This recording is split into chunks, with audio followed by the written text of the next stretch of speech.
بسم الله الرحمن الرحيم إن الحمد لله نحمده ونستعينه ونستغفره ونعوذ بالله من شرور أنفسنا وسيئات أعمالنا من يهده الله فلا مضل له ومن يضلله فلا هادي له أشهد أن لا إله إلا الله وحده لا شريك له وأشهد أن محمدا عبده ورسوله أوصيكم وإياي أولا بتقوى الله فقد فاز المتقون كما قال الله تعالى في القرآن الكريم بعد أعوذ بالله من الشيطان الرجيم يا أيها الذين آمنوا اتقوا الله حق تقاته ولا تموتن إلا وأنتم مسلمون. السلام عليكم ورحمة الله وبركاته. Alhamdulillah, brothers and sisters, we are able to continue with our Sunday class. We know Ramadan is a challenging month, especially the last 10 days of Ramadan, where people are very active in performing iktikaf everywhere. In the same time, we are trying our best to enrich ourselves with the right knowledge to increase our iman. Let us begin with the morning prayer again. Bismillahirrahmanirrahim. Alhamdulillah Rabbil Alameen. Allahumma salli ala Muhammad wa ala ali Muhammad kama sallaita ala Ibrahim wa ala ali Ibrahim innaka Hamidun Majid. Allahumma bika asbahna wa bika amsayna wa bika nahya wa bika namut wa ilayka an-nushur. Bismillahilladzi la yadurru ma'asmihi syai'un fil ardi wala fis sama'i wa huwa as-sami'ul alim. Raditu billahi rabba wa bil islami dina wa bi muhammadin nabiyya. Allahumma zidni ilman nafi'ah wa rizqan tayyiba wa amalan mutaqabbala. Ya muqallibal qulub thabbit qulubana ala dinik wa ala ta'atik. Allahumma adkhilna jannatik wa ajirna minan nar. Allahumma innaka afuun tuhibbul afwa fa'fu anna. Rabbana atina fid dunya hasanah wa fil akhirati hasanah wa qina azaban nar. Wa sallallahu ala Muhammad wa ala alihi wa sahbihi ajma'in. Walhamdulillahi rabbil alamin. Amin ya rabbal alamin. The last 10 days of Ramadan is a very important day for all the believers. It's just a signal to tell us we are almost coming to the end of this blessed month. We all do not want to depart from Ramadan without gaining something, without improving ourselves. Physically, we hope our health have improved because of the fasting.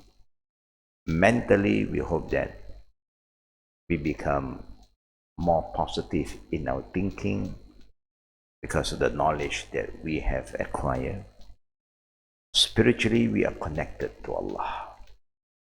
Through the fasting, the qiyam, recitation of Quran, we keep on hoping and praying that we are now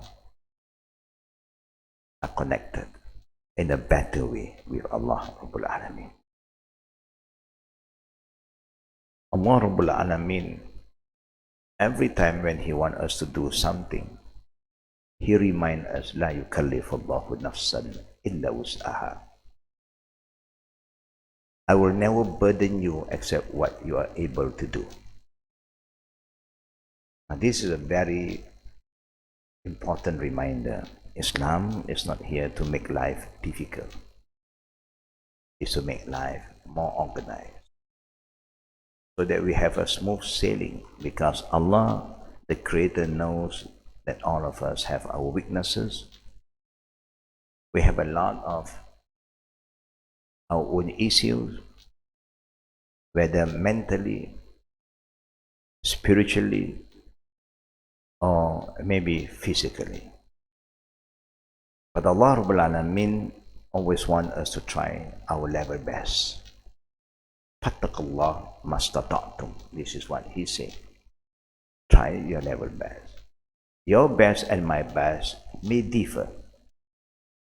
You have your own challenges. I may have the same challenges or more. Our Prophet ﷺ said, nobody is tested more than the prophets and the righteous people. No one. We thought that the test that we are going through is a big problem. But the test that the early nation have gone through is worse than all of us. It's because we have been living in a very comfort zone that make our life so comfortable. So the little pain become a problem. It's like our children today. We pampered them so much. We give them everything. We are prepared to suffer for them. But the more they have this in this dunya, and if they do not work hard to achieve it by themselves, then when something happens, they will suffer more. So it's good for us as parents to keep on guiding them. We try to make their life comfortable, but we keep on guiding them, giving them the right understanding about the reality of this life. This world is a world of amal. After this is the world of hisab. After we depart from this life, there is no more amal. It's a day of reckoning, a day where we will be accountable of what we have been doing here. So anything that you want to do, any changes that you want to make, you have to start from here. If not, then it's too late. Yeah. Now let us go back to our book. If I'm not wrong, we are in chapter 5, page 77. Is that true? Nobody have their page 77? I hope all of us, when you are at home, you try to go through what you have learned. Because we always go through backward and then forward, backward, forward. We need, it's like driving a car. Sometimes you have to reverse gear. If you always go forward, you'll knock something. So there are times you have to reverse, you reverse. And then you move forward. The final trial. Every one of us will have to go through different kind of trial. In the game of sport, you have the beginning, and then you have the semi-final, and then you have the final. Okay? The soul returns to body. The soul returns to the body after the burial. Allah Rabbul Alameen have ordained that everyone whose time is up have to depart. Temporarily they depart. When you want to transfer yourself or move house, you may want to move to a better home. You have to unplug everything, pack up everything. Nobody want to move house, and just carry their clothing, everything openly and move. No, they have to get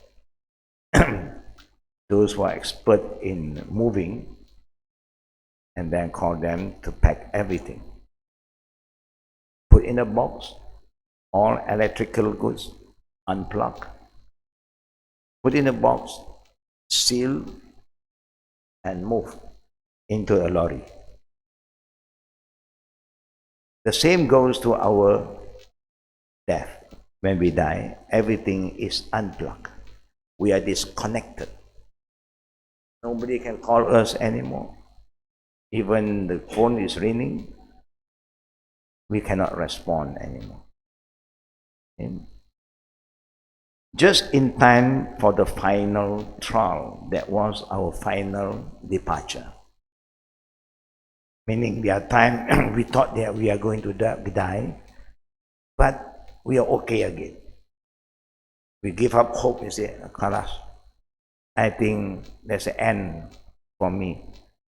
But suddenly tomorrow, I'm okay now, better than last night. You are ready to go, but suddenly it changed. Give a surprise to the family member. The family member also was ready now. Okay, everybody must plan what to do next. Suddenly, we become better. Alhamdulillah. But when you depart, it is the final trial. Two stern angels conduct the trial. They ask the dead person questions that test his level of belief and obedience to Prophet Muhammad sallallahu alaihi wasallam. For a believer, he provides the correct answer with firm words, whereas a non-believer stutters and gives wrong answer because they just don't have the answer.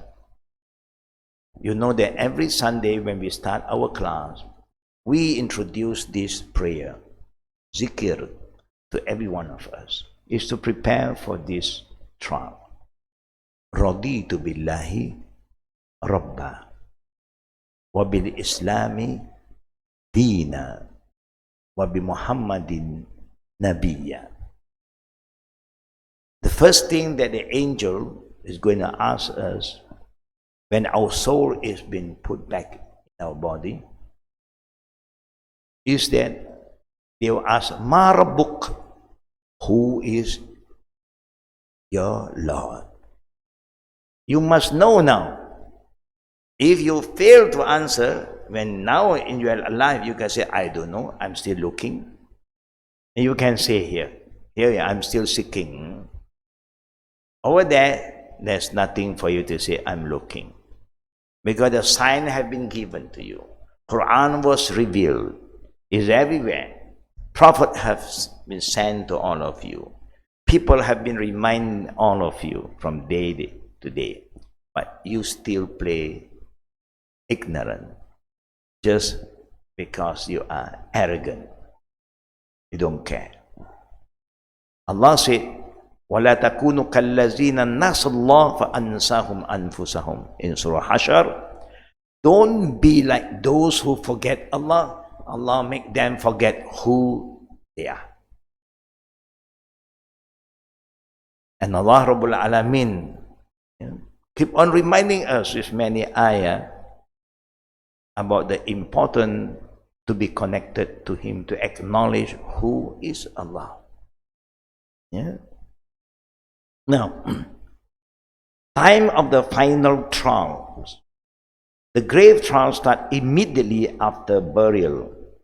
Osman ibn Affan, the third Khalifa of the Prophet, reported that after finishing burying a Muslim male or female, the Prophet would stand over the grave and say, and this is what we try to practice to show to our fellow brothers and sisters, Muslims who are still alive, what is recommended for us to do after the burial.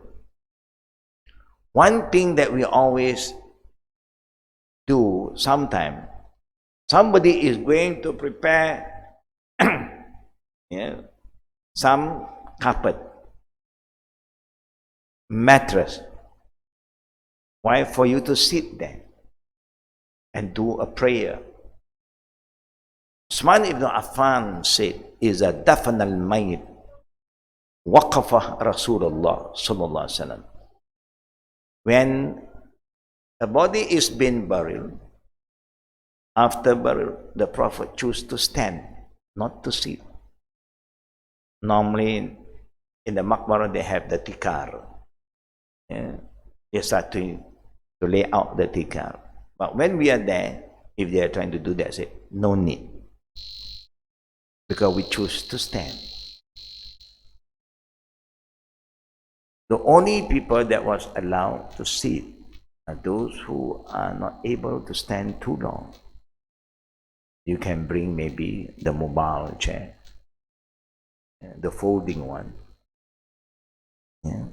Sometimes they also stand by some plastic chairs. But you must remember, don't ever step on other burial ground grave. Don't ever sit on other people's grave. Because it's not allowed. According to Islamic principle, you should respect the dead. Even they are dead now, you still have to show some respect. Okay? So the Prophet ﷺ, what he would do, waqafa Rasulullah ﷺ ala qabri. The Prophet would stand over the grave, and then he started to call whoever is around there, come closer. And the Prophet did, in the beginning, forbid the woman to participate, to be in the graveyard. He did forbid them at one point of time. But then Ummi Atiyah said, when the Prophet forbid us, some of the us tried to go. Then Omar was going to chase them out. The Prophet informed Omar, leave them alone. Now, who are among the female the Prophet forbid? And who are the female the Prophet allowed? The one that the Prophet allowed are those who can control their emotion, who don't go and disturb the burial, don't go and veil them and beat themselves on the ground and say, why you leave me? Oh my son, oh my daughter. In life, brother and sister, the more you love somebody, the more you suffer the pain. Yeah? People that you don't love, you don't feel anything. But the one you love, you will feel more. We are allowed to love each other for the sake of Allah. You should love your spouses, love your children, your grandchildren. If you ask the grandparent, who do they love more?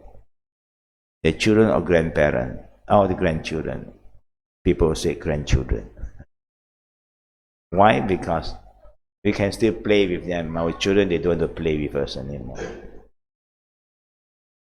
Neither we can carry them, but our grandchildren, when they are tired, they just surrender. And then we know what they want. They just want a hug. They just want you to carry them.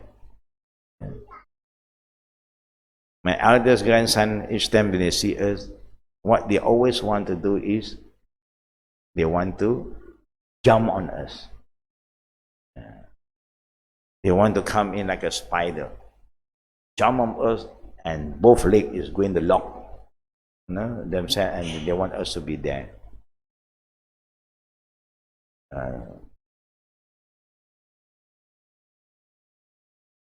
Yep.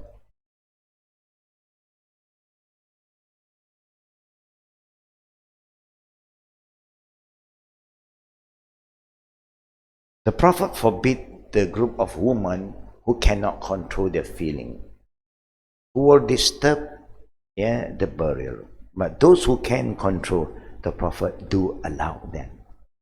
But in general, if you see today, the people in India, Pakistan, Middle East, Sri Lanka, example, they put a very clear order. Woman is forbidden to enter the graveyard. Here in our country, we don't have that problem because majority of our women seems to know how to control themselves. Alhamdulillah. Yeah. So if you go to an area that they don't allow, just follow the rule because they have a reason to do that. Yeah. What normally the Prophet will do, he called all the people who was around there to get closer to the graveyard, that particular grave, and said, Istaghfiru li akhikum. Can you help this sister to sit there? Maybe she's not aware, the first time for her to come.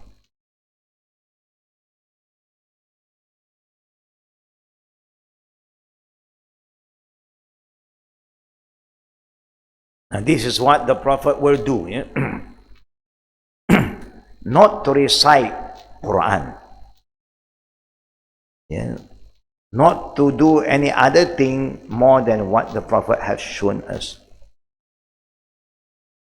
Istaghfiru li akhikum. Thumma sallallahu tasbita. Fas'alhu tasbita. Fa'innahu al-an yus'al. Yeah. Prophet Muhammad sallallahu alaihi wasallam, according to Osman, the third caliph, what he will do is seek Allah's forgiveness for your brothers or your sisters, those who are dead now. Your duty is not to recite anything. Your duty is not to teach them what to answer. No. Sometimes we still do that. We introduce a ritual called talqeen. Talqeen means to teach. The Prophet used this term. There is a term of talqeen. The way we apply it is not following the sunnah. There is talqeen. The Prophet said, Laqinu mautakum la ilaha illallah. Teach mautakum. You know, when we want to sleep every night, what do we say to Allah when you want to go to bed? Do you remember? What do we say? Bismikallahumma amutu. Yeah? With your name, O Allah, I am going to die. But I'm not dead yet. We say amut. Yeah. Bismikallahumma amutu wa ahya. Means, with your name too, I will live again. I don't live because I want to live, because Allah allowed me to live. And then we sleep. We use the word amut, but it's not telling us that we are dead. And the Prophet said, Laqinu mautakum. Teach those who are going to die. Sakratul maut. The ICU, they still can hear you. Tell them. Teach them. Don't forget to say, La ilaha illallah. That's all. If you are in an area where some accident just took place, when everybody is busy arranging, waiting for ambulance, police, somebody should try to be close to that person and remind him, brother, sister, say La ilaha illallah.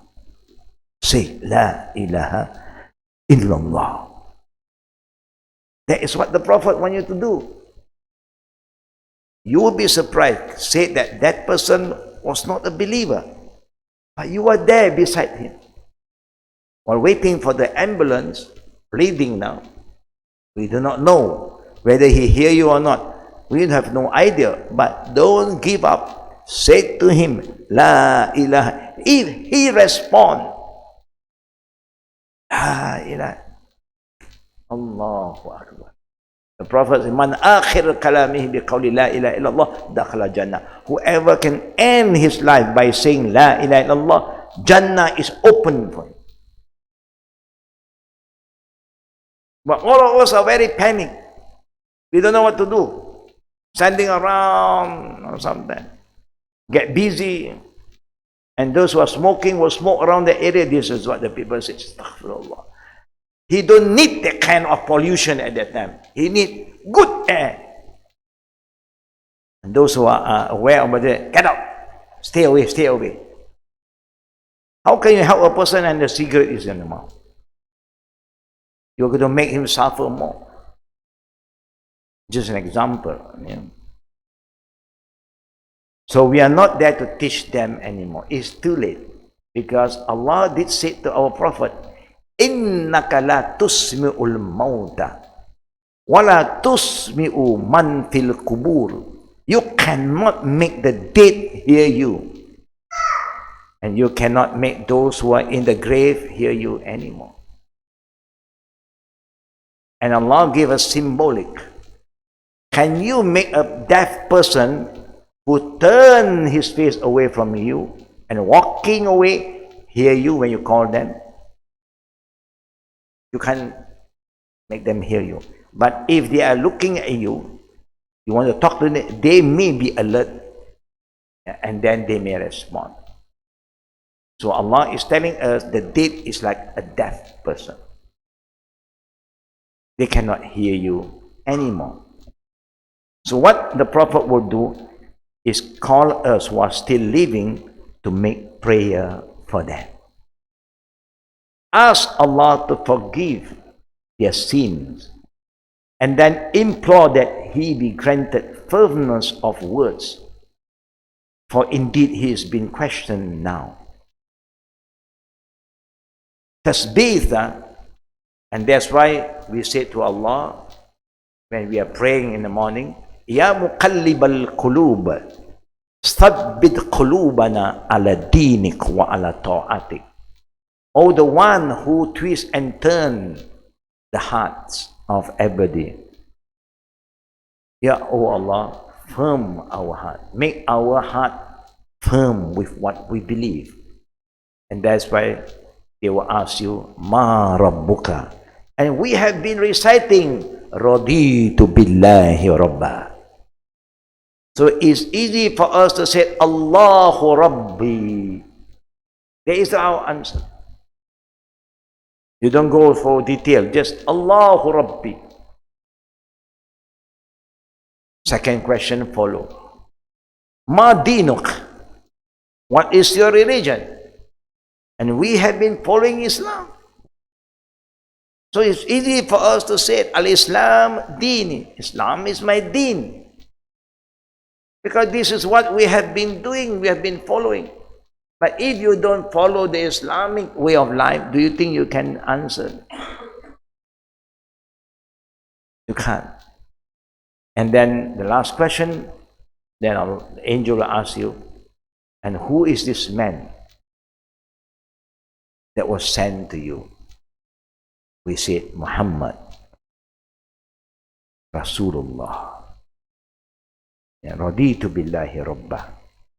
Wa bil Islami dina. Wa bi Muhammad Nabiya. Muhammad is our Prophet sallallahu alaihi wasallam. When you get through, then immediately the whole scenario change. Before I continue, let us go back to the book first. Grant firmness of word. This is what we must be firm. Anytime people ask you, who is Allah? Allah. What is your religion? Islam.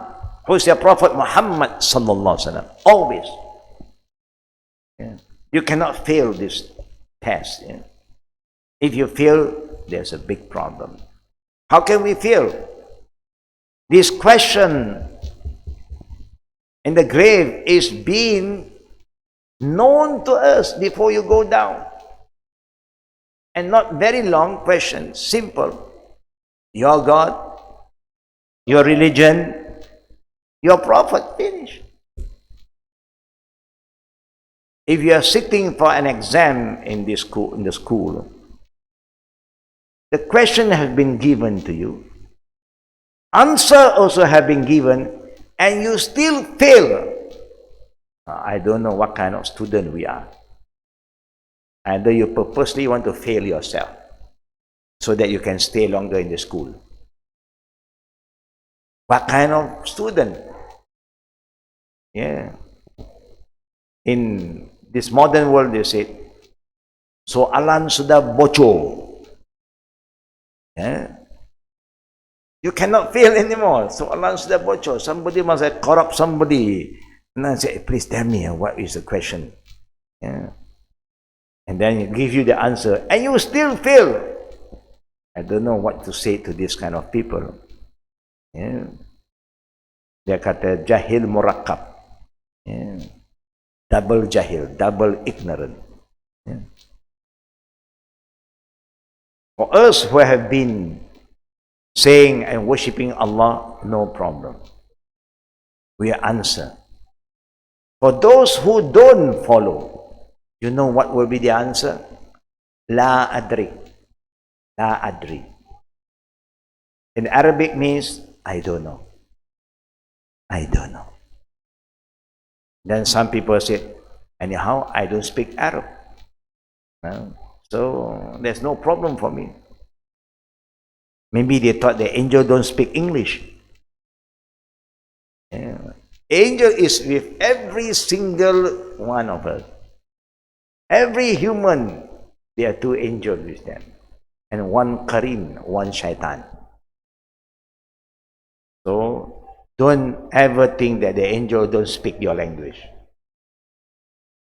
He can write down in your language.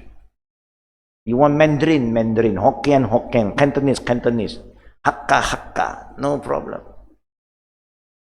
Don't ever imagine, no, I escaped from that because when they ask me, Marabuka, I don't know, I don't understand your question. They'll ask you according to your language. Yeah. Amr bin al-As, the companion of the Prophet, was on his deathbed. He commanded those around him, Iza ana mittu, fala tashabni na'ihatun wala nar.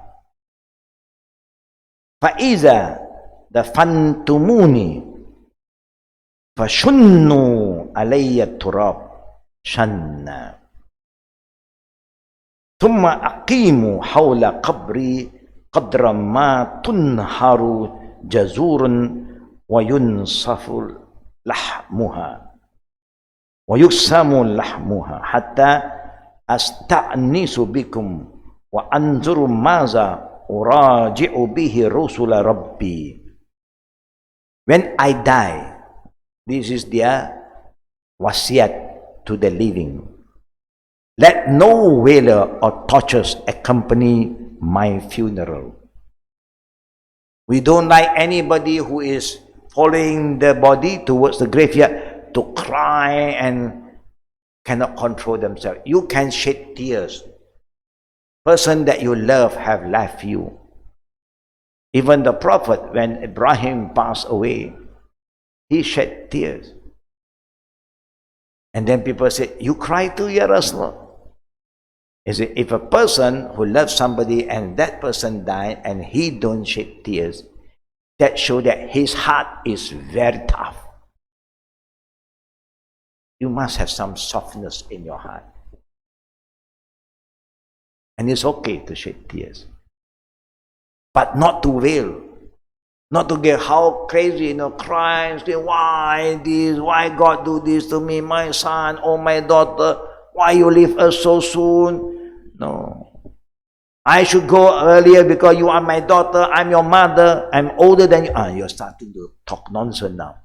You go crazy, That is not allowed, wailing. I know among the Chinese culture, they are very different. They also want, if they have no children to move along with the funeral, they will hire a group of people. And those who are hired are good in crying. They cry. They want to show the people, you see, this man who died on this moment have a lot of people who love him so much. See, that's why they miss him, they're crying. They forget that these are paid people.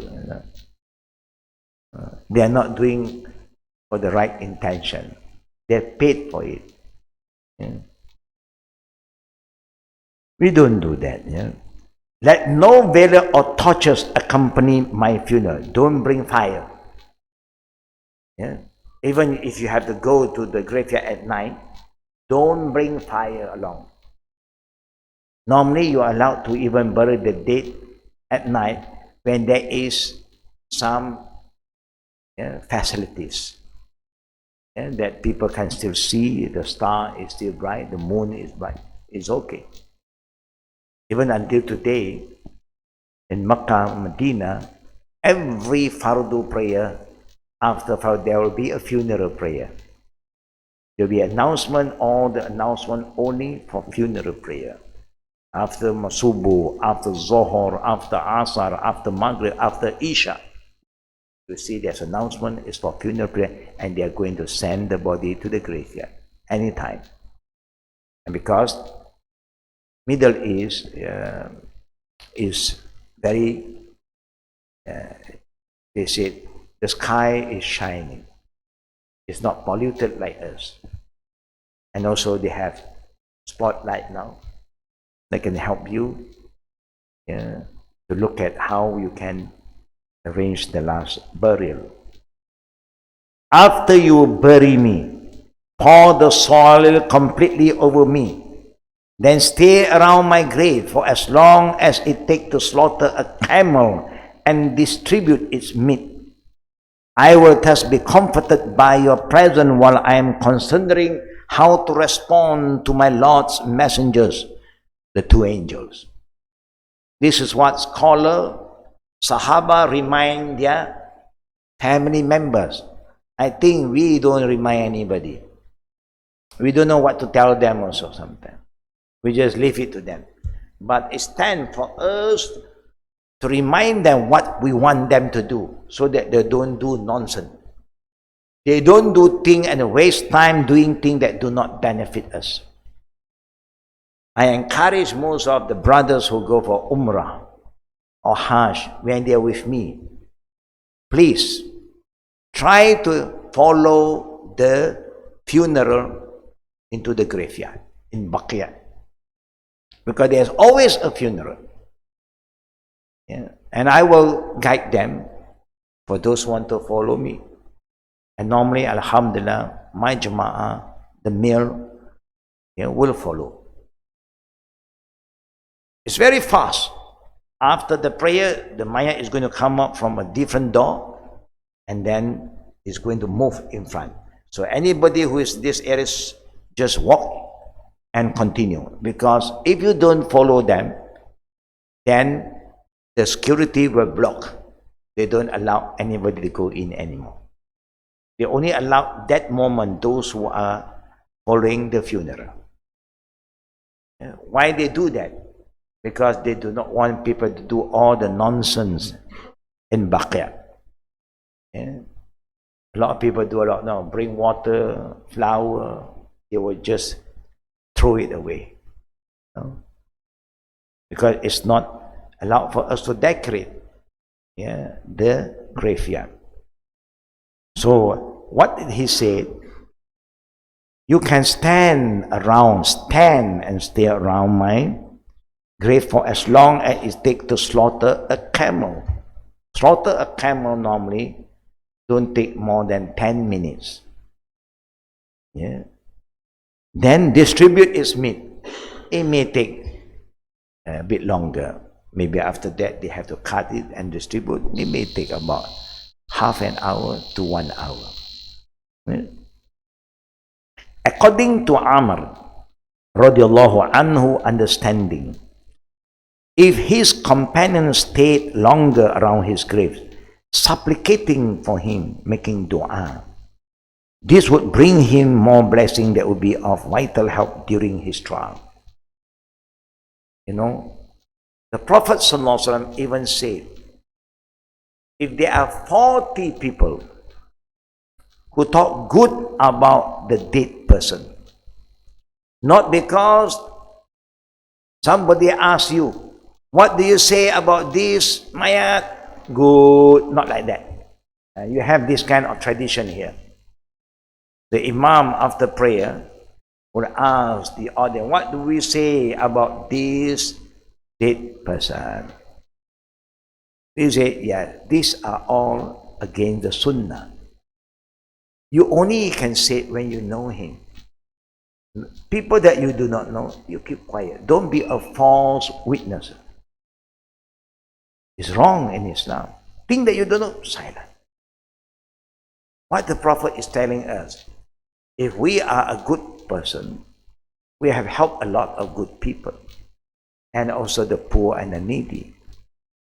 If anybody asks and they're around, they will talk among them. He is so good. He's been helping me. He's a very nice person. 40 people talk good about the dead person. It's like a prayer will be raised up by the angel up to Allah. And Allah knows. But to show you how the angel responds, to bring your words up to Allah and present it again. And Allah accept what we say, because we say, good, good, good. The angel will Ameen. Allah will accept. And Allah will bless and shower His mercy upon us. Yeah. But if you are just saying, by without knowing, no weight, that kind of battery is a weak battery, cannot go out.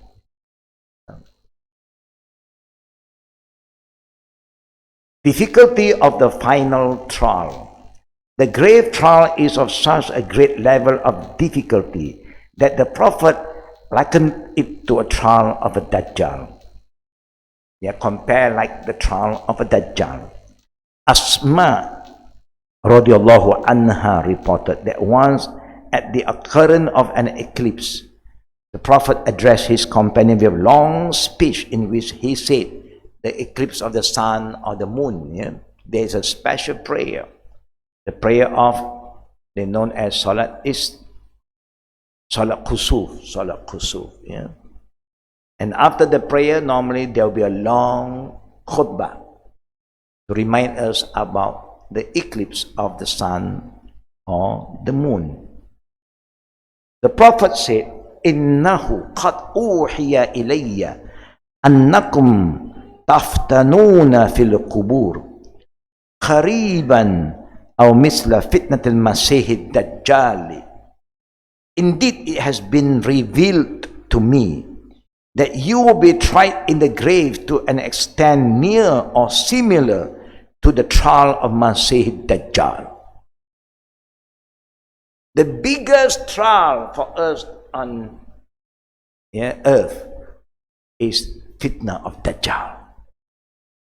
The real Dajjal is not with us yet. Dajjal is there, but he is not been released yet.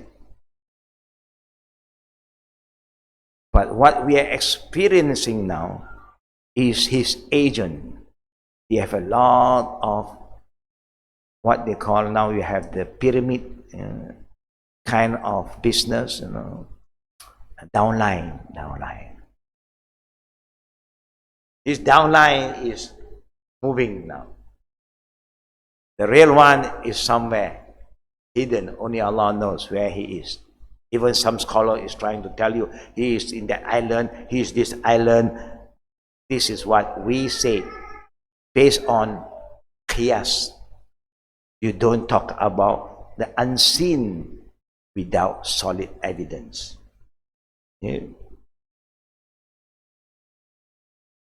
That's why the Prophet always reminds us, each time when you perform your prayer, whether fardu or sunnah, at the end of the prayer, don't forget to seek refuge in Allah and say, Allahumma inni a'udzu bika min azabi jahannam wa min azabil qabri wa min fitnatil mahya wal mamati wa min fitnatil masih dajjal.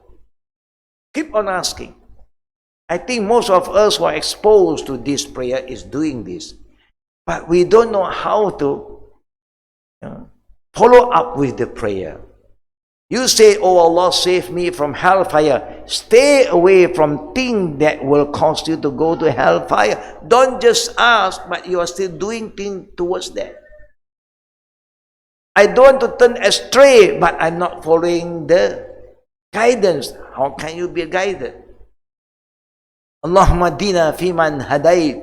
The last 10 nights, we always ask, oh Allah, guide us like how you have guided the early nation. How did the early nation be guided? With the Quran and the Sunnah, and they follow. We don't follow, but we just ask.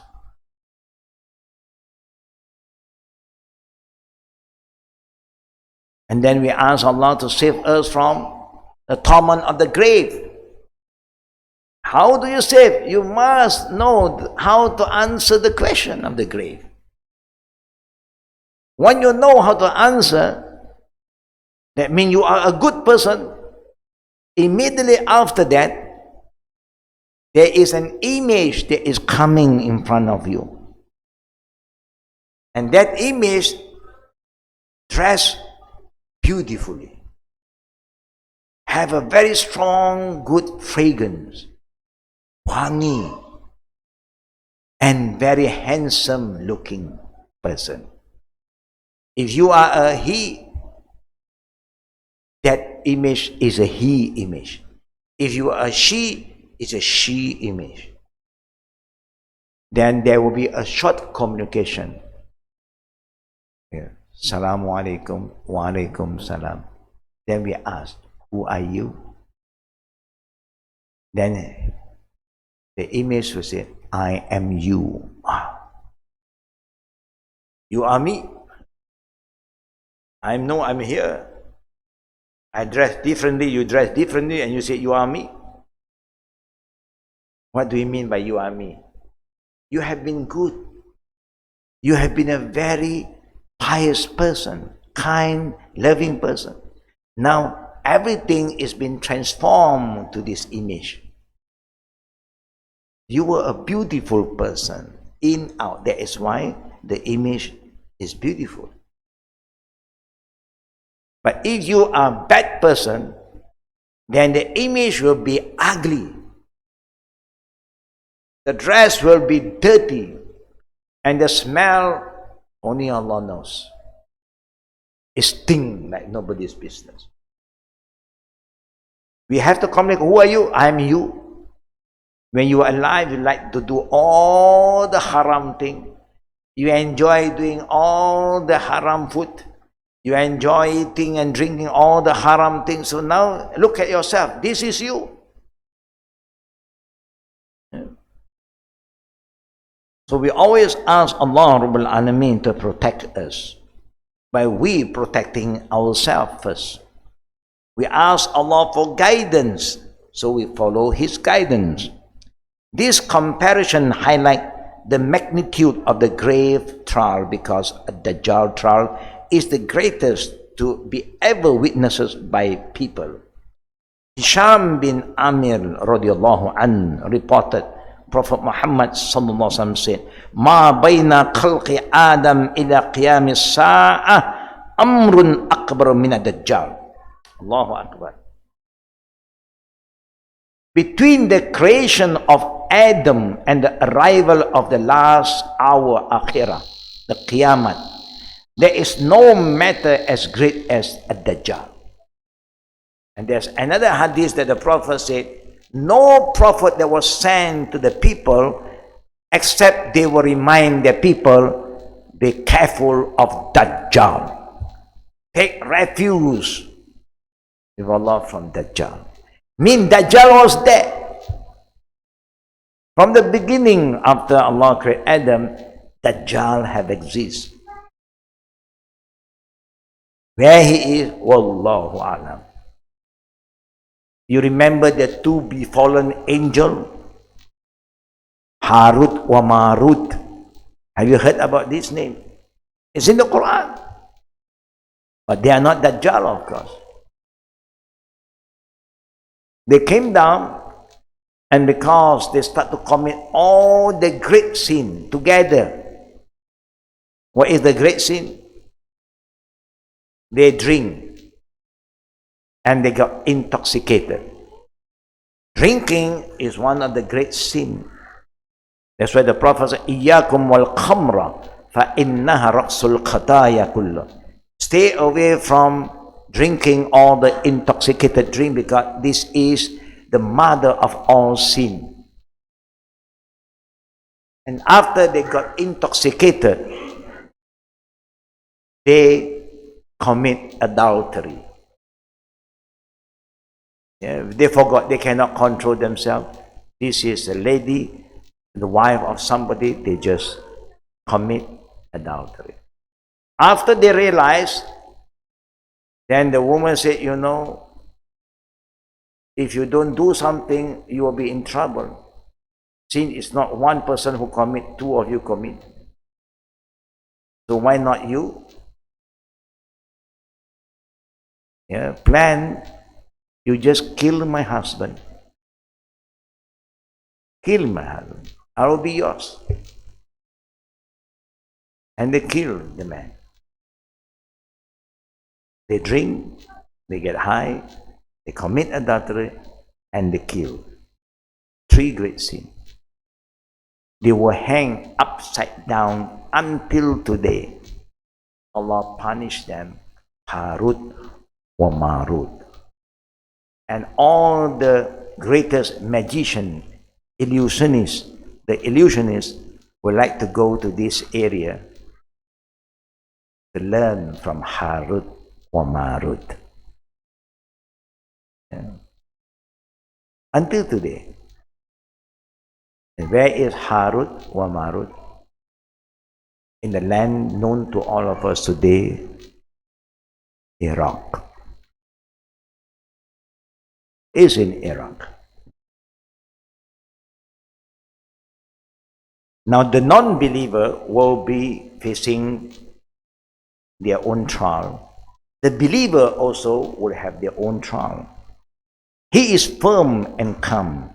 Despite the trial's difficulty, it is easy for those who have a firm belief in Allah and ample record of good deeds to respond to the question. Abdullah bin Amr radiallahu anhuma reported that Prophet Muhammad once mentioned the interrogating angel of the grave. Omar asked, what did Omar ask? At-raddu alayna uquluna ya Rasulullah? Is our reason restored to us then when the thing comes? That means, can we think that all this memory will be restored to us again? The Prophet ﷺ responded, Na'am, kahaynatikal yawm. Yes, just like your present state now. For you, at that point of time, when the question and answer is like you are given the life back. It's like you arrive your destination, now you are in Qubur, so all your machinery is plugged back, and now your handphone is on again, TV also is on, everything is on now, but in a different environment. Omar then said, I would then throw a stone into this angel's mouth. See, Omar is a very unique companion. He speaks out from his feeling. Anything he, like Omar is like a bit like Moses. Moses also have that kind of temper, very tempered person. When angel of death came to him, he just give him a big punch, and then pull out one of his eye, because the angel came in his form of a human. So he was upset. You come and pull me, you want to kill me, then you want to pull my soul. He just hit him hard. So Omar is another guy who will speak from his heart. He said, I would then throw a stone into the angel's mouth. If I'm awake, he's trying to question me, I'll throw a stone in there. Omar said this with confidence because he was certain about he believes his belief in Allah and the Prophet sallallahu alaihi wasallam. The Prophet did not reproach Omar for saying this, which constitute a tacit approval from him for Omar's understanding. How you understand? You can have the understanding, but you cannot stop the angel because this is part of their responsibility. Yeah. Aisha radiallahu anha, the wife of the Prophet, the mother of the believers, reported that she said to the Prophet sallallahu alaihi wasallam, "Oh, Allah's messenger."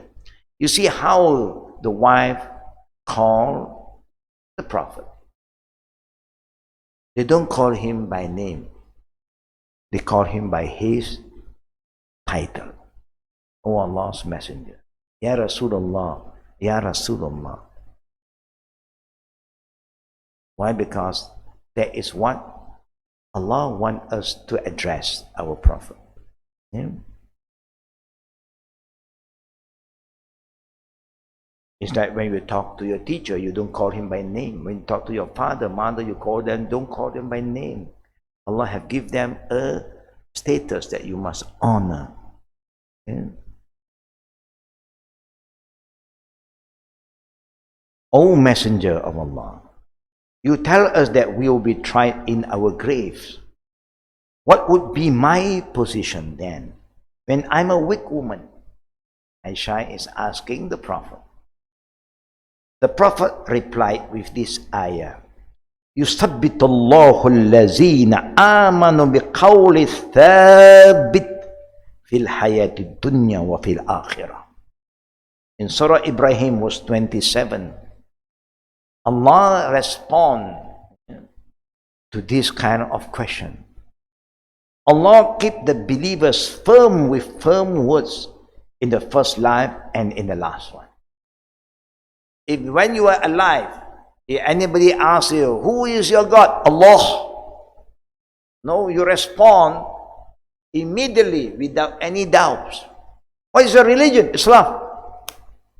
I'm not shy, I'm not ashamed to tell people who I believe, what religion that I belong to, and who is my Prophet Muhammad sallallahu alaihi wasallam. Each time when the Muhammad name is mentioned, we always perform salutation. Allahumma salli ala Muhammad sallallahu alaihi wasallam. You have no problem to answer the question. Because we have been very firm. That's why the Prophet always reminds us, when my name is mentioned, don't forget to perform salawat upon me. It helps us, brother and sister. We just have to get used to it. Each time when Prophet Muhammad sallallahu alaihi wasallam, we say sallallahu alaihi wasallam. What do we say? Sallallahu alaihi wasallam. Allahumma salli ala Muhammad. Do that. Remember, yeah. Not in the class, only anywhere. When you hear somebody talk about Prophet Muhammad, we say sallallahu alaihi wasallam. Allahumma salli ala Muhammad. And don't be shy. This is what you believe in. And this is what the Prophet wants you to do. You just do. Be consistent. Then when the question is going to come, you are ready. Because this is what you have been doing. I experienced in the beginning of my religious life as a Muslim, I have a bit fear, a bit shy to tell some friend that I'm a Muslim. I have that feeling. I'm worried they will boycott me, they abuse me, they belittle me, they don't want to be friends with me. I have that kind of worry. So I just keep silent. When they ask me, I just ignore, like I don't hear them. I will talk about other subjects. I don't want to entertain. So when I want to pray, I just excuse myself and go one corner and pray without them knowing where I go. Suddenly, Allah's qadar, when I excused myself, I was praying, they just walked around that area and they saw me. And they asked me, what are you doing just now? Then I have nothing to hide anything. I'm just praying. Oh, who do you pray to? And sometimes the not Muslim, not yet Muslim, don't know how we pray. Surprisingly, they say if you want to pray, you can pray in the house. In our place, you don't have to run away. That built my confidence. There's nothing for me to be ashamed of. Who am I? I'm a Muslim. I can ask permission if I pray in their house and visiting them. It's my prayer time. Can I have a place for me to pray? Alhamdulillah, since then, I don't have that problem anymore. I overcome the fear. Even when I went back to my mother's home and my sibling, I even call Azan. He said, I want to pray. I will call Azan. I don't shout so loud, then people get surprised. How can Azan came out from the house that belonged to a not yet Muslim? But this is my value, I'll call. And Alhamdulillah, all my siblings, they are very open-minded. They don't mind. Even some of my sisters used to say, go and pray in my room. I say, it's okay, I just pray at any corner. I know the Qibla, Bismillah. No, go and pray in my room. I want some blessing. They also believe that there is some blessing. Now this is something we Muslims today, sometimes we are so negative, so passive, we dare not. We are not proud. We don't have to go and shout to them, I'm Muslim, no need. Just practice your deen. Be firm with what you believe. Alhamdulillah, when you are firm, then Allah will help you. You help yourself. And Allah said, يُثَبِّتُ اللَّهُ الَّذِينَ آمَنُوا بِقَوْلِ الثَّابِتِ فِي الْحَيَاةِ الدُّنْيَا وَفِي الْآخِرَةِ. If you are firm in this life, in dunya, Allah will make you firm in akhirah. You don't have any problem anymore. So don't worry about, you are a weak person. But among the wife of the Prophet ﷺ who are very, very aggressive is Aisha. Very outspoken. The youngest is her. She is the youngest. But when there's any kind of confrontation with other people, she is always there to speak out from her heart. Very firm, Aisha. And that's when most of the talking, the other wife will leave it to Aisha. Aisha know. She know how to communicate. She know how to talk. She don't go around the bush, straightforward. Sometimes we have so many beautiful words, and then we go so long, winded until people don't know what you want actually. But Aisha straight to the point. A lot of the companions after the Prophet passed away, now even when the Prophet is around but he was not present at a certain time, they will ask Aisha. She's smart, she is young, and she's very proactive. The other wife of the Prophet, they're all a very good woman, but only because they are more elderly, they have their own children, so they are busy in doing other things. When Aisha is single, young, more energetic, so she can do more. And that's why the Prophet always sometimes run with Aisha, not with other wives. With Aisha, you will race with Aisha. And normally Aisha will win because she is slim, young, energetic. But after some time, when you love food and you eat a lot, and then she put extra weight, the Prophet raced with her again, and then the Prophet overtake her. Then she realized, I'm overweight now. When you are overweight, it's hard to run like when you are slim, You had to put 3 times extra effort.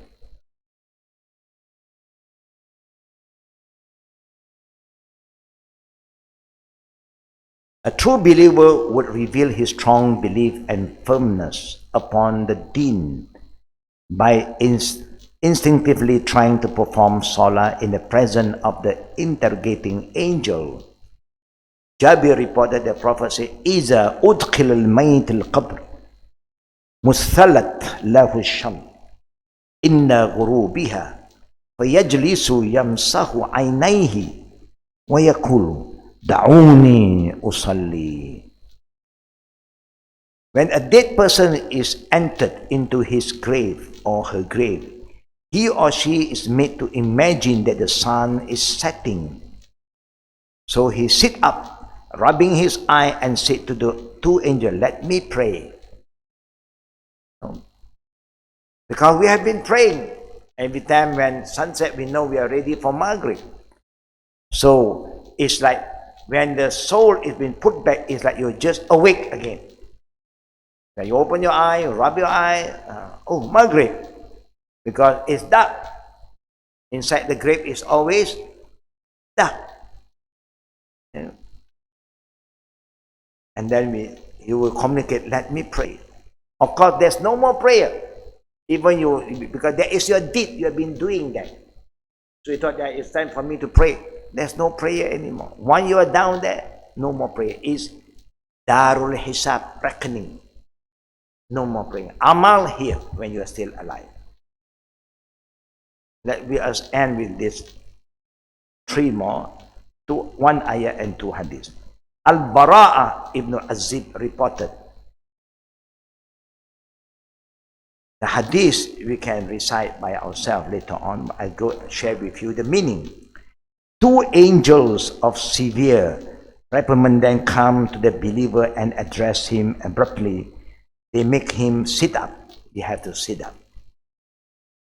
Even when we bury the dead person, always we lay them down. They are sleeping in a sleeping position, but that time he will be sitting up. And ask him, "Who is your Lord?" He replied, "My Lord is Allah, Allah Rabbi." They asked him, "What is your deen?" He replied, "My deen is Islam." They asked him, "Who is that man who was sent to you?" He replied, "He is Allah's messenger, Muhammad sallallahu alaihi wasallam." They asked him, "What do you do?" He replied, "I read Allah's book, believe in it, obey it." They abruptly questioned him again, "Who is your Lord? What is your deen? Who is your prophet?" He repeated, "My Lord is Allah, my deen is Islam, and my prophet is Muhammad sallallahu alaihi wasallam." And that is why this ayah was revealed to confirm. يُثَبِّتُ اللَّهُ الَّذِينَ آمَنُوا بِقَوْلِ الثَّابِتِ فِي الْحَيَاةِ الدُّنْيَا وَفِي الْآخِرَةِ. Nothing to worry if we have been doing that when we are still alive. Allah keep the believers firm with firm words in the first life and in the last one. If how many times the angel asks, your answer will be the same. Because you know. It's different now. People ask you, how many pillars of Islam? 5. How many articles of faith? 6. Sometimes I just want to put a bit pressure. Are you sure? Are you sure? Are you sure? That 6 article of faith, 6, only 6. Please think over. Please think again. Are you sure? Immediately they give another number. I think 9, good. I tried this before in some of my classes. How many? I want to ask all of you, this is a very basic question. Yeah, very fundamental, you know. Every Muslim must know. How many pillars of 5? 6. Are you sure? Please think again.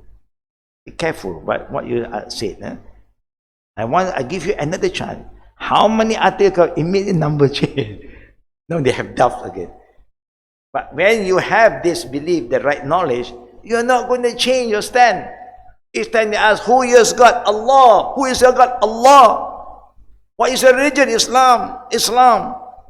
No more doubts because you are firm with your belief. You want to do this exercise with your children, you can. You go home, or your friend, hey, Rukun Islam, how many? Sometimes they also forget. Because nobody questioned them before. They take things for granted. You'll be surprised they don't even have the answer for you. But if those who are giving the right answer, just put a pressure. I want you to think over again. Be sure. Don't just answer without thinking, okay? How many pillars Islam? You can say they're starting to give you another number. Yeah. I asked people, after a few times, you know what they said? 13, huh? 13, okay, never mind, I accept. Now share with me only 7. You said 13, share with me 7. They go to other area, they give you all the wrong answer. May Allah protect us. Amin. وهي آخر فتنة تُعْرَضُ على المؤمن فينادي منادي في السماء أن صدق عبدي. And this is the last trial. This is the final exam to which a believer is subjected when he died. Yeah, in the grave. A caller from heaven announces, an angel from heaven will announce, my servant has spoken truthfully from Allah's command. That what he said is true. There is endorsement from Allah Rabbul Alamin. Because the angel have no authority to endorse. The angel's duty is to ask. It's like the teacher will show you, give you the exam paper. He cannot confirm whether what you have answered is correct. There is another committee member who look into all this. Who can confirm all this? Only Allah. The religion belongs to Allah. He confirmed. Inna dina indallah al-Islam. The religion that I acknowledge is only Islam. True. The name that I call myself is Allah. True. The last prophet that I sent as a mercy to the world, Rahmatul Alamin, is Muhammad Sallallahu. True. Alas. We passed the trial. Then we will move to Al-Barzakh, the waiting world. And our room will be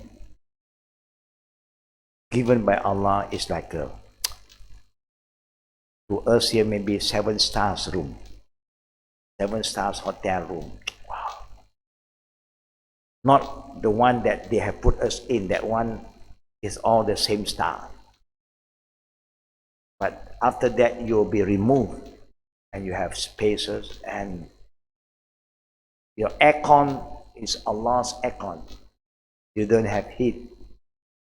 And you just rest until the day of judgment. Allahu Akbar. But those who fail, they will put in a very small room. No light, no aircon. You know, if you are living in your room, suddenly aircon current have problem, what do you feel? Restless now. But you'll be there. Wait until the final day. This is the final trial. Then the final day will come.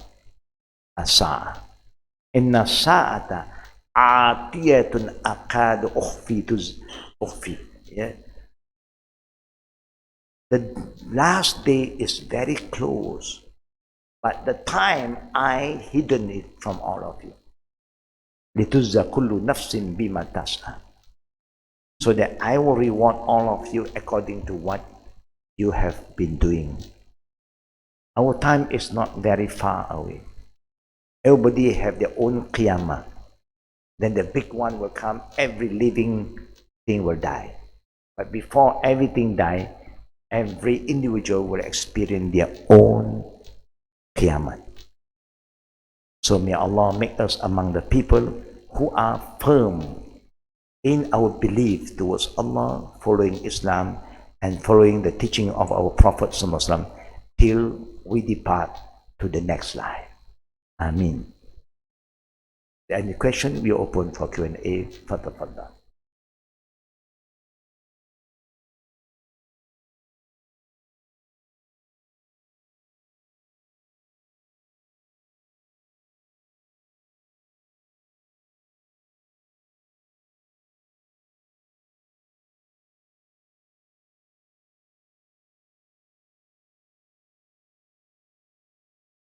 Any question from the sister?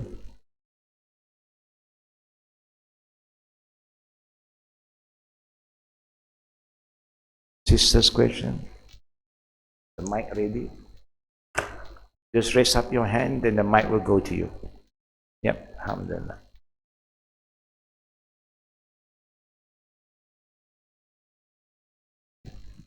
Assalamualaikum. Waalaikumsalam warahmatullahi wabarakatuh.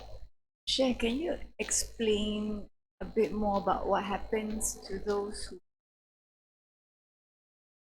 Is there the difference for them in terms of what they experience? Barzakh? Compared to those? Everyone who die will have to go through the same trial, but they have no problem to answer. They have no problem. And they will enter paradise very fast because they have sacrificed their life for Allah. So Allah Rabbul Alameen will reward them. After all, Prophet Muhammad will enter Jannah first because the caretaker of Jannah, the one who take care of the gate of Jannah, will not open the door until Muhammad enter first. Even he is the last prophet, but he is the one, the first to enter. And then follow up with all the other prophets. Then follow up with Prophet Muhammad's ummah first. Even Noah have his follower, Abraham, Moses, all have. They cannot enter yet. Because we are the only ummah that Allah granted us khairu ummah, the best ummah. And among the ummah, the Prophet did mention 70,000 will enter paradise without hisab. Without hisab anymore. You know, there's a lot of question and answer, but Allah knows everything. The qubur is very basic. Over there, Allah will present to you your record book. Iqra bi nafsik. Read. You cannot say, oh Allah, I think you forgot something, you know. There was a time, you know, when I was here, I do this. Read. Not even sing. وَمَا يَعْمَلْ مِثْقَالَ ذَرَّةٍ خَيْرًا يَرَى وَمَا يَعْمَلْ مِثْقَالَ شَرًّا يَرَى. Remember, an atom seed of good deeds or bad deeds, all is recorded.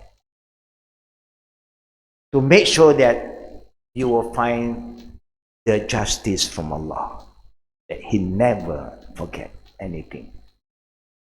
For this Mati Shahid group, they will pass through the Sirat like lightning. After all the Prophet enter, they are going in already. For those who have a lot of saving, have a lot of load. It's like, you know, you come back from traveling and then you want to go to the Green Line customs, but so many big luggage with you. You know, this is for nothing to declare. This is to declare. And you're coming back with 5, 6 bags, nothing to declare. Never mind. Say, just go through the machine. So the more you have, the more you will be question. For the shaheed, nothing more. They have offered their life for akhirah. Beautiful way to return back to Allah. Yeah. Shaheed is not to kill a person to die shaheed, to save life, do da'wah, call people to Islam, and you are killed because of that. You die because of that. Allahu Akbar. Were you all here last night? No, yeah. Last night we have a beautiful event. You know, every night we have a small tazkirah. Have you been here before? At night for the night prayer? No, yeah? Every night we have our qiyam and we have a short tazkirah. But last night was a beautiful one because we have a sister, Chinese sister, who reverted back to Islam. It was a very happy occasion for her. God, this hall is full of people. Alhamdulillah. It's her risk. And all is happening in the last 10 nights of Ramadan. Allahu Akbar. And that is my answer. Any next question? Faddal. Assalamu alaikum. Walaikum salam wa rahmatullah wa barakatuh. My question is with regards to the 3 questions in the grave and the ease of answering it. So if you're a very pious Muslim, do you answer it faster or with a lot more ease than a Muslim who, I don't like using this phrase, but a Muslim who is Muslim by name? They know Allah, they know Rasulullah ﷺ is the Prophet, and they know Islam is their religion, but they may not be practicing as they should. Yeah. Is there a difference in how these two would be answered? There would be a lot of difference. Yeah. Knowing is something. Practicing is another thing. Even a not yet Muslim can learn. And they can memorize. Allah Rabbi. They may know, but they do not believe in it. If a person says he believes, he will follow up with action. It's always been reminded to all of us, belief is not just what you believe in your heart. Islamic religion is 3 in 1. When you believe in your heart, then you will speak out with your tongue, and then you follow up with your action. That come together. You cannot say, yeah, I know Islam. No, you cannot answer. If you are not following the teaching of Islam, you will not be able to answer. Even you say Islam is my religion, but do you follow? That means you don't believe. If you believe, you should follow. You said Allah is a God. Do you follow His commandment? No, you can answer. You will say, La adri. You say, I know Muhammad is Prophet Muhammad. Yeah. Do you follow his teaching? No. And that's why the Prophet was warned by Allah. He said in Sahih Muslim, in the day of judgment, when Allah said to us, Inna a'tainaka kawthar. O Muhammad, we are going to grant you, give it to you, al-kawthar. Kawthar have 2 meanings. In this world mean a lot of good thing. Kathir, Kawthar.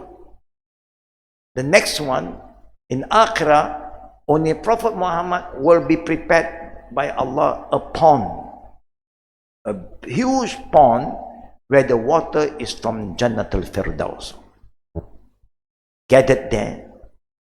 And that Kawthar will only be allowed by the ummah of Prophet Muhammad to drink. So we will move towards the pond.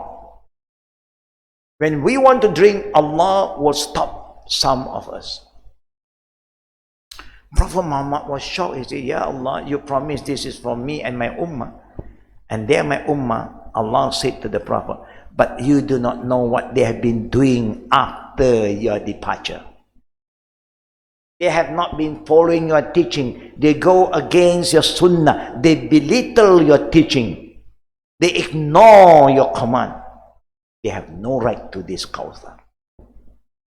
And that's why the Prophet said, Kullu ummati yadkhuluna al-jannah. All my followers will go to Jannah. Illa man aba. Except those who refuse to go.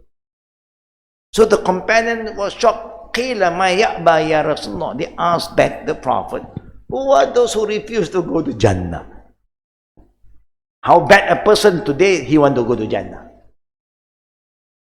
Then the Prophet said, Man atani dakhala Jannah, wa man asani faqad aba. Whoever follow my teaching, obey my command, he go to paradise. Whoever go against my teaching, he is the one who is known as Aba. So if a person just Muslim by name, why Muslim? My name is Muslim one. In my birth certificate, my IC, remember, Allah don't check your birth certificate there. He don't check your IC, He don't need all these things. It's your deeds that is going to help you. It's your deeds, not your word. But you have the deeds here, based on what you believe. Khalas. Yeah, Allah will help you to be firm. Yeah, there's a big difference. Alhamdulillah. We hope we all have a good ending. We know our weaknesses, but it's the past. The past is the past. Leave the past. Let Islam to be your future now, to move forward. Any last question from the sister side? Brother, that's one. Fadda. Assalamu alaikum, sir. Wa alaikum salam wa rahmatullahi wa barakatuh. It's regarding the Fitr Zakat. I saw in the media, the social media, that it's supposed to be in the form of food. And of course, and I used to see in the India and other things, they used to give it in the rice, brasa. But over here, we are using this money, monetary value. So how is this? These are some of the scholars, actually international speakers. They are the one who talk about this. Yeah, both may be right. They can be right for both. In the time of the Prophet wanted people to give in the form of food, flour. They hardly eat rice over there. Arabs don't eat a lot of rice. They eat a lot of bread. And the reason to give that, because you may have money, but very difficult to get food. Yeah, at that time, food is more important than just money. Traders coming and go, and then now the stock is no more. They're waiting for another, traders to come again. It's difficult. So the Prophet encouraged you to give food. Then later on, the intention of helping the poor and needy is to ease their burden. Now I think most of the people in our country, they have enough food. They may need money for other purpose, to buy other things. So both is okay. Those who want to give in the form of rice, flour, we accept. But today most of the zakat counter, they don't want to accept. Why? But the storage, and then they have to pass it to the poor, and the poor say, I don't want, because I have so many brass at home. So what to do? So what they do, they trade. Okay, I give it to you now, then you sell it back to me, I give you money. Then where are you going to put all the brass? So it defeats the purpose for us to do that. So we encourage. Abu Hanifa came up with this rationale. Now everybody have food. What they need is cash to buy some other thing that is more beneficial to them. The basic food is there already. So people who do not want to give cash, then give food. No problem. People who want to give cash, give cash. Don't make it an issue. See, sometimes we love to do this.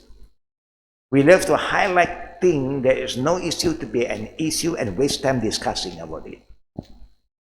The hikmah, of why the Prophet said this at that time. Because of the hikmah. It's difficult to have food. So now food is everywhere. So Alhamdulillah, make it easy. Ad-dinu yusr. People don't argue. We don't want to waste our time. Simple as that.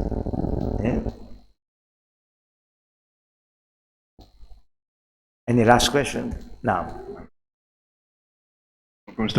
Walaikum salam wa rahmatullah. I'd just like to ask on the subject of taksub. Ta'assub. Yes. There are so many people coming up with many opinions or definitions of certain things, by quoting this ustaz, that ustaz, and all that. I think that I'd like to ask to them. I said, could you please show me where it is in authentic in the reference Quran? Now, some people don't like it. So, but I'm not saying you're wrong. I just want you to show me where it is, in the thing. So that's it. Coming to this, there's one occasion just recently. I went to a place where there was the Qiyam. Here we do 4-4-3, and we do 2-2-2 5 times, and then with one retail. So this place, they did 2-2-2, but they did 4-2-2-2 and 3 retails. So I just followed, because still 11, in total. So which is the right one, and things like that. It was not easy to ask for taksud, whatever it is at the time. Like what I said again, for people who still want to argue on matter that is very clear, just because they are not used to it, we don't want to entertain and waste our time. If you say what you say is right, you show me a proof, we will accept. No problem. But if we can show you a proof that what we do is right, we hope you can accept. But if you want to understand things only your way, then we don't have to prolong the discussion. You do what you think is right. I do what I think is right based on evidence, not based on how I feel. And not because, the Jumhur is human. Did Allah call you to follow Jumhur? Allah call you to obey Him and His Messenger. You can honor anybody who have the knowledge, no problem. When you come to hukum, nobody have the right to say, this is the only way, until the Prophet said, this is the only way. But Allah is so kind to us, and the Prophet was very concerned about our affairs. Sometimes he showed us different way of performing a thing,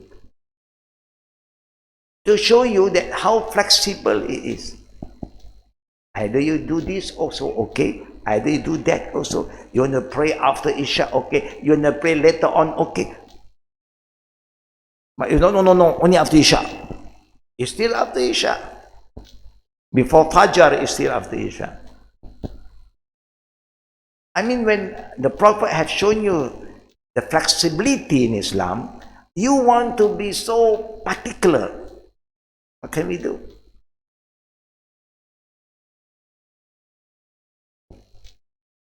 We don't have to waste our time. And ta'assub means what?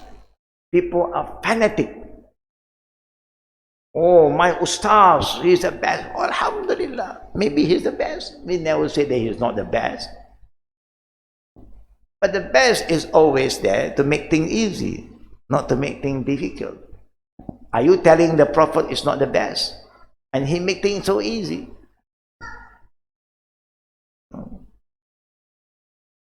So I don't know how people look at things. And sometimes they argue, I say, why we waste a lot of time talking about a thing that The evidence is there. You want the two, the Prophet said, Salatul Layla Masa, Alhamdulillah. But how are you going to ignore this hadith about 4 rakaat? The Prophet said, Arba. Oh, 4, maybe 2. Who told you that? You interpret that way. Are you going to tell us that you pray Zohar also 2 and 2? Because Zohar is 4 rakaat, what? Why don't you say 2 and 2 also can? Oh, because this is day prayer, cannot. Night prayer only. Okay, then Isha 2 and 2. Because Isha also night prayer, what? Why are you going to waste time? I've gone through this many years already. I said, if I have a dalil, can you accept? I don't accept. And then why to talk? I accept your dalil because it's true. I'm very open. And if I can prove to you, I also have other. I hope you respond the same. There's no contradiction. It's the flexibility that the Prophet has shown us. Can we pray while sitting down? Can we pray while sitting down? Yes. For Sunnah, you can choose. If I would do it here, people say, another problem again. Why these people always? But the Prophet allowed. You know, sometimes people are so, when the Prophet make it easy, we make it difficult and we want to exercise this hadith. People will accuse you. The one who go against the Sunnah sometimes is the people who say he believe in the Sunnah. He follow the Sunnah and they go against another Sunnah. This is what I don't understand, their mindset. Be open. Anybody who want to do anything ibadah and they got dalil, honor. If the dalil is weak, of course we tell them your dalil is weak. Follow the strong dalil. That's how we move on. Yeah. Don't be, my sheikh. If you have your sheikh, I also have my sheikh. So where are we going to end?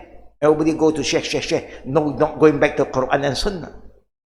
Only Quran and Sunnah can unite us because it don't follow any sheikh. All the sheikh must follow the Quran and Sunnah. Yeah. May Allah accept all our prayer, protect us from further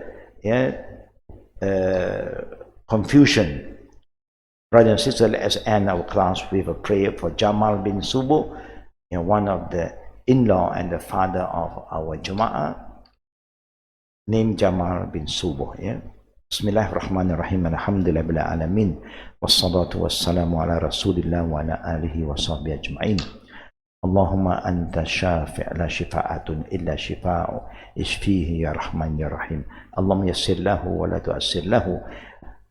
Ya hayyun ya qayyum bi rahmatika nastaghis. Ya Allah, ya Tuhan kami mohon dengan rahmat-Mu bulan yang mulia ini, ya Allah, Ramadan al-Mubarak. Mudahkanlah urusan dan juga mudahkanlah kesembuhan kepada Jamal bin Subuh, ya Rahman ya Rahim. Ya Allah, ya Tuhan kami yakin dengan sabda Nabi Muhammad SAW, apabila seorang hamba-Mu yang sakit, kami selalu mendoakan tuhur, la ba's tuhur insyaAllah, supaya dia sabar, ya Allah. Tingkatkan kesabarannya untuk menerima dan redha kepada takdir Engkau, ya Rahman ya Rahim. Dan juga Kau takdirkan supaya keluarganya juga redha dengan apa yang telah berlaku ke atas dirinya, Jamal bin Subuh, ya Rahman ya Rahim. Ya Allah, ya Tuhan kami, mudahkanlah pengurusan orang yang merawatinya supaya mereka akan beri rawatan yang sebaik-baiknya, ya Allah, dan beri ubat yang sesuai dengan sakitnya, ya Rahman ya Rahim, ya Jal Jalal wal Ikram. Mudahkanlah lidahnya, hatinya untuk menyebut kalimah-Mu la ilaha illallah. Ya Allah, ya Tuhan kami, begitulah kami yakin bahawa setiap penyakit ada ubatnya kecuali maut, ya Rahman ya Rahim. Maka mudahkanlah untuk dia dapat perubatan yang sebaik-baiknya dan sembuhkan dialah dengan secepat mungkin supaya dia dapat beribadat pada Engkau dengan lebih baik dan lebih sempurna. Ya Rahman Ya Rahim Ya Jal Jalali Ikram. Rabbana atina fid dunya hasanah wa fil akhirati hasanah wa qina azabannar. Sallallahu ala Muhammad wa ala alihi wa sahbihi ajma'in.